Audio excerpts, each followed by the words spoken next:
UGD ಅವಾಂತರ, ಚರಂಡಿ ನೀರು ಮುಖಕ್ಕೆ. ದಾಂಡೇಲಿ ನಗರದ ಹಳೆ ದಾಂಡೇಲಿಯ ಕಟ್ಟಿಗೆ ಅಡ್ಡೆಯ ಮುಂಭಾಗದಲ್ಲಿ ಹಾದು ಹೋಗಿರುವ ಯುಜಿಡಿ ಕಾಮಗಾರಿಯ ಮ್ಯಾನ್ ಹೋಲ್ನಿಂದ ಗಲೀಜು ನೀರು ಹೊರಬರುತ್ತಿದ್ದು, ಇದು ರಸ್ತೆಗೆ ಹರಿದು ಅಕ್ಕಪಕ್ಕದವರ ಮನೆಯವರಿಗೆ ತೊಂದರೆ ಉಂಟು ಮಾಡುತ್ತಿದೆ. ಸತತ ಮಳೆ ಪ್ರಾರಂಭವಾದರೆ ಈ ಸಮಸ್ಯೆ ಇದ್ದಿದ್ದೇ. ಈ ಭಾಗದಲ್ಲಿ ಯುಜಿಡಿ ಕಾಮಗಾರಿ ಸಂಪೂರ್ಣ ಮುಗಿದಿದ್ದು, ಕೆಲ ಮನೆಗಳ ಚರಂಡಿ ಸಂಪರ್ಕವನ್ನು ಕಲ್ಪಿಸಲಾಗಿದೆ. ಸತತ ಕಳೆದ 3 ದಿನಗಳಿಂದ ಮಳೆ ಸುರಿಯುತ್ತಿರುವುದರಿಂದ ಹಳೆ ದಾಂಡೇಲಿಯ ರಸ್ತೆಯಲ್ಲಿ ಬರುವ ಮ್ಯಾನ್ ಹೋಲ್ ಪವರ್ ಬ್ಲೋ ಆಗಿ ನೀರು ಹರಿಯುತ್ತಿದೆ.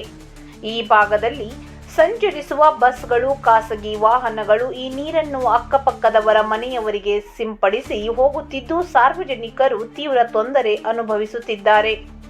ಕಳೆದ 2 ದಿನಗಳಿಂದ ಈ ನೀರಿನ ಕಿರಿಕಿರಿಯಿಂದ ಬೇಸತ್ತು ಸ್ಥಳೀಯರು ನಗರಸಭೆಗೆ ದೂರು ನೀಡಿದ ಹಿನ್ನೆಲೆ ಸೋಮವಾರ ನಗರಸಭೆ ಪೌರ ಕಾರ್ಮಿಕರು ಬಂದು ದುರಸ್ತಿ ಮಾಡಲು ಯತ್ನಿಸಿದರು. ಆದರೆ ಯಾವುದೇ ಪ್ರಯೋಜನವಾಗಲಿಲ್ಲ.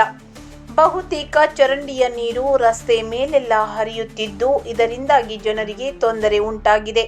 ಈ ಕಾಮಗಾರಿಯು ಯಾರಿಗೂ ಬೇಡ ಆಗಿತ್ತು.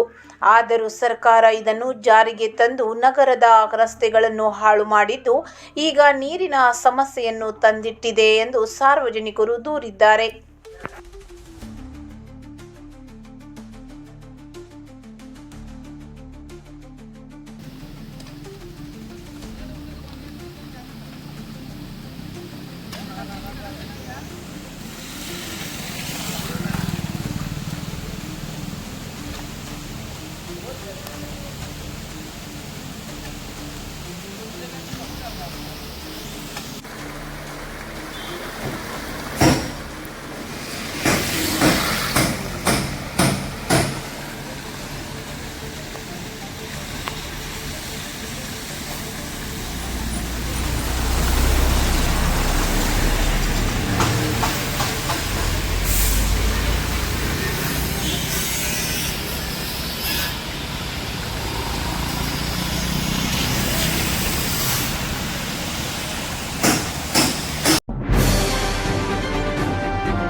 ಇದು ಖಾಲಿ ಡಿಜಿಟಲ್ ವಾಹಿನಿ, ಸತ್ಯ ಮತ್ತು ಸ್ಪಷ್ಟ ಸುದ್ದಿ.